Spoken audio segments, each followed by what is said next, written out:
మోహన్ బాబు వారి కొడుకుకు సంబంధించిన వ్యక్తిగత పంచాయతీ చేసుకోవడంలో వారికి పరిశీలించుకుంటారు. కానీ జర్నలిస్టులపై దాడి అనేది మంచిది కాదు. ప్రభుత్వం స్పందిస్తుంది. ఎక్కడైనా జర్నలిస్టులకు ఇబ్బంది కలిగితే తెలంగాణ ప్రజాపాలన ప్రభుత్వం వారికి అండగా ఉంటుంది. ఆందోళన చెందాల్సిన లేదు.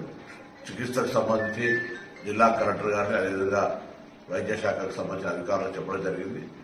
ఆ రిపోర్టుకు సంబంధించిన ఆరోగ్యం ఎక్కడ కూడా ఇబ్బంది లేకుండా చూడాలని కోరుతా ఉన్నాం.